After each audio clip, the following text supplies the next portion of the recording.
What if the story of Joyce Meyer is far more complicated than the polished television image most people know?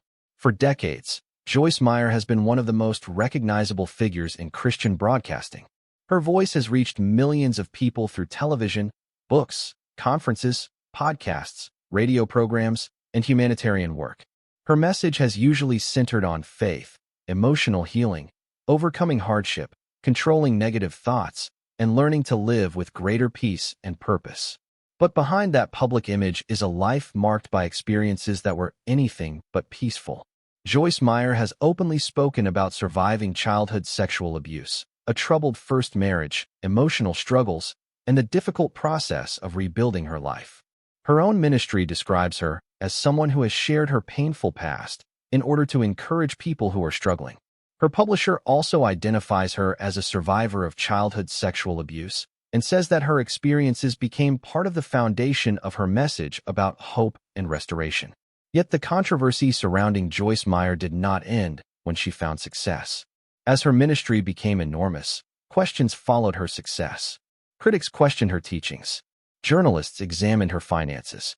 Watchdog organizations raised concerns about ministry governance and executive compensation.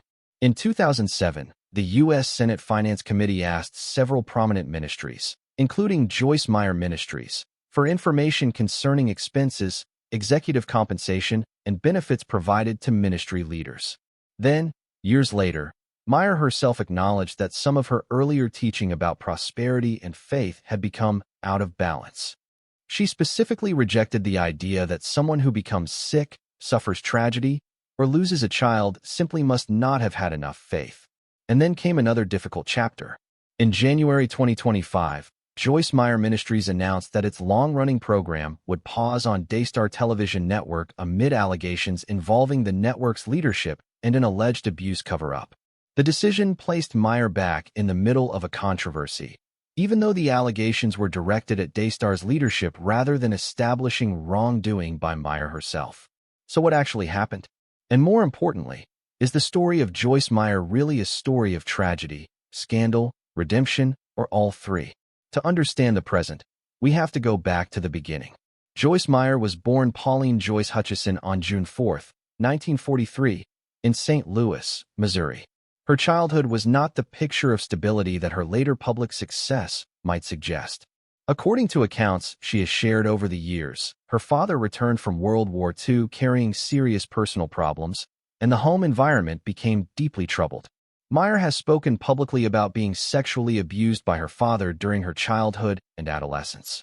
Her publisher describes her as a survivor of childhood sexual abuse, and this experience became one of the defining elements of her later testimony. For a child, abuse inside the home creates a uniquely devastating situation. Home is supposed to be the place where a child feels safe. Parents are supposed to be the people a child can trust. When the person who should protect you becomes the source of fear, the damage can reach far beyond the individual moments of abuse.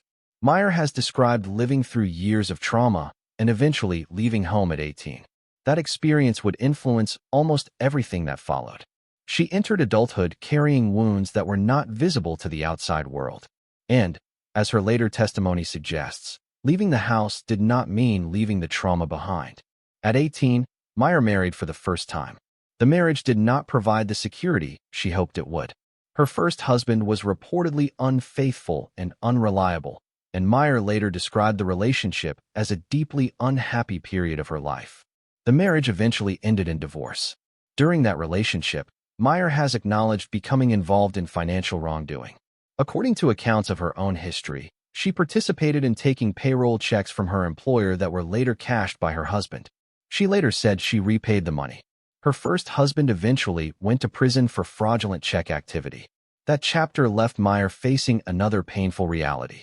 She had escaped one destructive environment only to find herself trapped in another. After the divorce, she went through what she has described as a period of serious emotional and personal instability. She smoked heavily, spent time in bars, and struggled to find direction. But then something changed. In 1966, Joyce Meyer met Dave Meyer. The relationship eventually became one of the most important parts of her life. Dave was different from the men she had known before. Their marriage would last for decades, But the beginning was not effortless. Meyer has been unusually open about this part of her story. She has admitted that she entered the marriage carrying anger, fear, insecurity, and controlling behavior. She has described herself as difficult to live with, and has spoken about giving Dave the silent treatment and reacting harshly when things did not go her way. That honesty became important because it changed the direction of her testimony. Instead of presenting herself as someone who had always understood how to live a peaceful Christian life, Meyer began presenting herself as someone who had to learn it. She has told audiences about a moment when she was praying for Dave to change and felt that the answer was essentially that she needed to examine herself. That realization became a recurring theme in her teaching. Sometimes, she argued, the person we are trying hardest to change is not the person who needs to change first. We do. For Meyer, that lesson became deeply personal. She began studying the Bible more seriously and looking for a different way of living.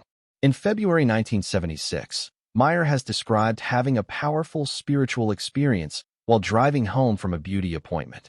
She later interpreted the moment as an encounter with God and described experiencing an overwhelming sense of love. Whether someone interprets that experience as supernatural, psychological, spiritual, or deeply personal, there is no question that Meyer regarded it as a turning point.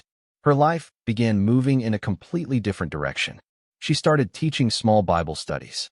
At first, these gatherings were modest, but they grew. Eventually, she became involved with Life Christian Center in the St. Louis area. What began as small meetings expanded dramatically, and Meyer became increasingly recognized for her ability to communicate practical Christian teaching. The woman who had spent years believing that her life was controlled by fear was now standing in front of groups of people and speaking about faith. The woman who had survived abuse was now speaking about healing. The woman who had experienced a broken marriage was teaching about relationships. And the woman who had struggled with anger and emotional instability was teaching people how to manage their thoughts and emotions. In 1985, Meyer began the radio program Life in the Word. The early operation was anything but glamorous. The broadcasts were reportedly recorded in humble surroundings, including a basement and even a closet. There was no massive television studio. There was no worldwide ministry empire. There was simply a woman with a message and a growing audience. The audience kept growing. In the 1990s, Meyer moved further into television. Her program eventually became known as Enjoying Everyday Life. That program became one of the central pillars of her public career. The title itself captured the message she wanted to communicate. Life did not have to remain defined by trauma. People could learn to deal with their emotions. They could confront destructive thoughts. They could develop healthier relationships. They could find meaning in faith. And they could, in her words, learn to enjoy everyday life. Her personal story made that message particularly powerful. She wasn't simply talking about hardship from a distance. She had lived through hardship herself. Her books expanded the message even further. One title in particular became associated almost permanently with Joyce Meyer, Battlefield of the Mind. The book focused on the relationship between thoughts, emotions, behavior, and faith. It became one of her best-known works and helped turn Meyer from a television personality into a publishing powerhouse.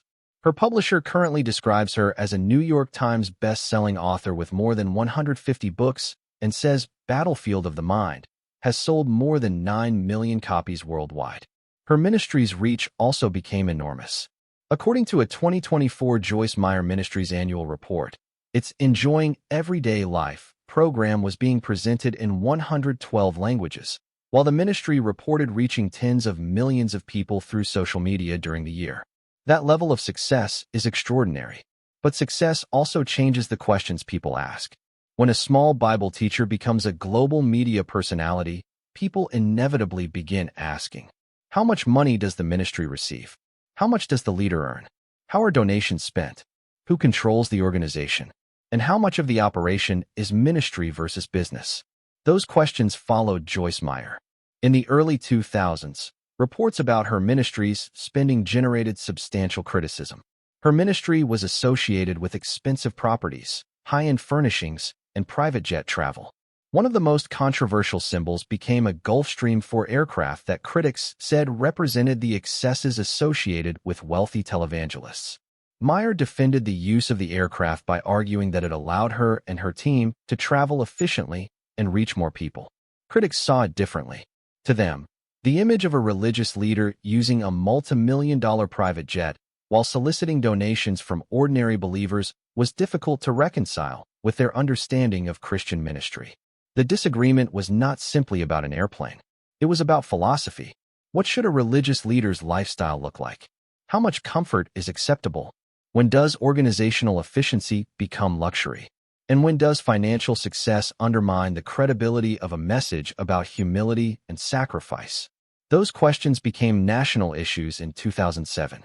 Senator Chuck Grassley's Senate Finance Committee contacted 6 major media-based ministries, including Joyce Meyer Ministries, seeking information about expenses, executive compensation, governance, housing allowances, and amenities such as private jets. Grassley's stated concern was accountability for tax-exempt organizations and whether donor funds were being spent as intended. News organizations reported that the inquiry was examining whether the ministries might be using their tax-exempt status improperly. But an important distinction must be made. An inquiry is not the same thing as a criminal conviction. And being questioned by a congressional committee is not proof that someone committed a crime. Joyce Meyer Ministries provided documents to the Senate inquiry. Later developments also matter. In 2009, Joyce Meyer Ministries was accredited by the Evangelical Council for Financial Accountability, an organization that evaluates participating evangelical ministries according to standards involving financial accountability, transparency, board governance, and fundraising practices. Senator Grassley subsequently praised the ministry's accreditation. That does not erase every criticism, but it does provide important context. The story is more complicated than simply saying, Joyce Meyer was investigated and found guilty. That would be inaccurate. The Senate inquiry examined multiple ministries, and the issues were broader than Joyce Meyer alone. In fact, the inquiry ultimately did not produce a definitive finding that Meyer had committed wrongdoing.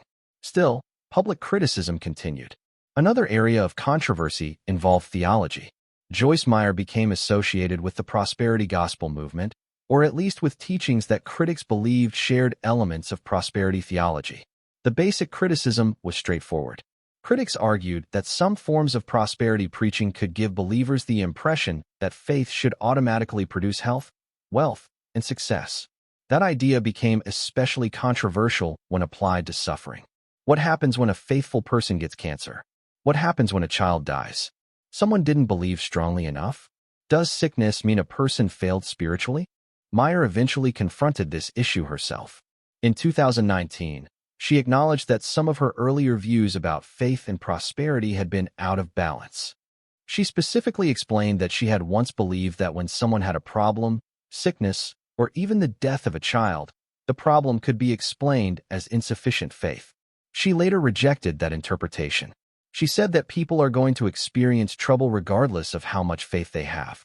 That admission is one of the most important parts of Meyer's story, because it demonstrates something that is often missing from celebrity narratives. People can change. A public figure can reconsider old beliefs. A teacher can realize that something she once taught was too simplistic. And a person who spent decades telling others to examine their thoughts can eventually examine her own. But not every critic accepted the change. Some theological critics continued to challenge other aspects of Meyer's teachings.